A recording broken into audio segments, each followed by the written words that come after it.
Emily, we're here in the middle of your piece, which is called Halfway to Heaven. Would you like to tell us about the place we're standing and how your work responds to it? So this place is a Baptist burial ground that was given to the Baptists by a miller who used to live over there, called John Stace, in the mid-1700s, because Baptists were, in a way, they had civil disabilities because they didn't conform to the Anglican Church.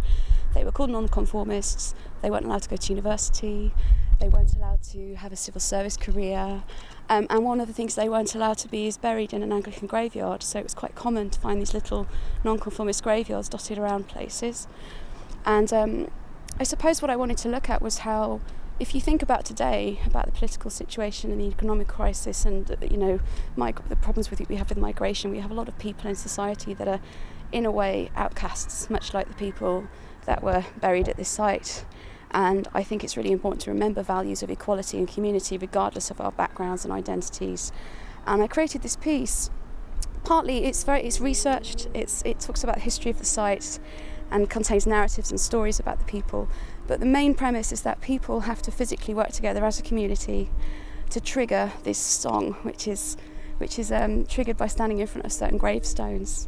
And there's 5 gravestones that trigger. Yeah, and it forms a full choral work that's all synchronised together, and you can listen to one voice or all 5 together, but it has to be an act of community if you want to hear the whole thing.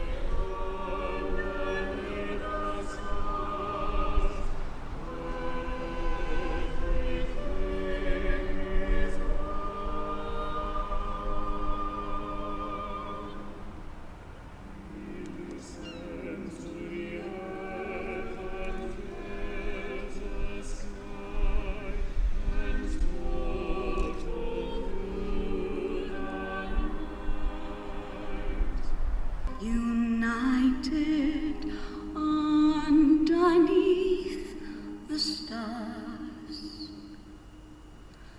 2 paths became one.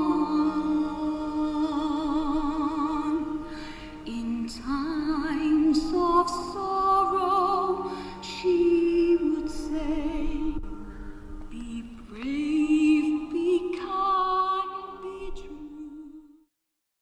The texts that you've woven into the music are really important, aren't they? Yes, so it sort of alternates between texts where the gravestones that are now speakers, the text covers information about the person that's buried underneath that specific speaker, so it's historically accurate.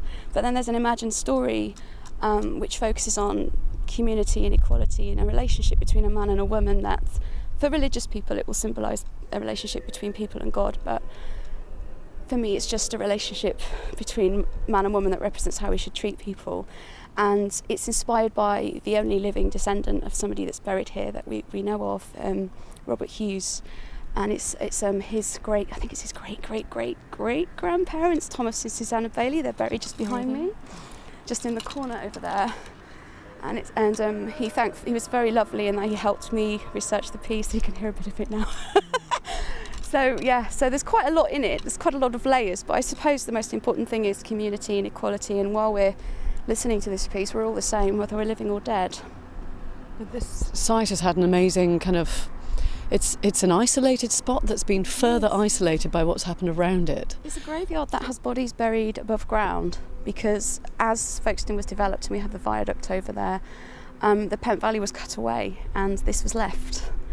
So you have to climb into it, which is quite an unusual thing. And I just think it's interesting how people were buried here that were non-conformists because their views were considered radical and they didn't fit in, and then it was forgotten. The main core values that they believed in was that it shouldn't be a hierarchical structure like the Anglican Church where you have bishops, and they felt like it was that the people that went to the church were the church. So it was an equal community.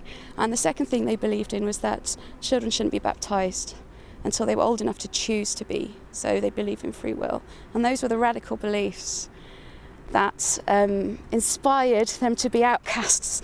But the piece for me isn't really about religion. I mean, there's a homage paid to the Baptist Church, certainly in the piece, but I focus more on the values of the Baptist faith that I feel should be present in everyday life. And how long would someone have to stand by one of these wonderful singing gravestones to get the full story? 17 minutes. what I found when we've done some previews is that people have sometimes just sat in front of one of them and heard just one story, because each voice works alone as a piece. And sometimes people do actually stand and listen to the whole thing more than once. So nice. I really hope they might come up here and find a bit of peace. It's a very quiet site. There's a lovely view of Folkestone, and just sit and have a bit of contemplation while they listen.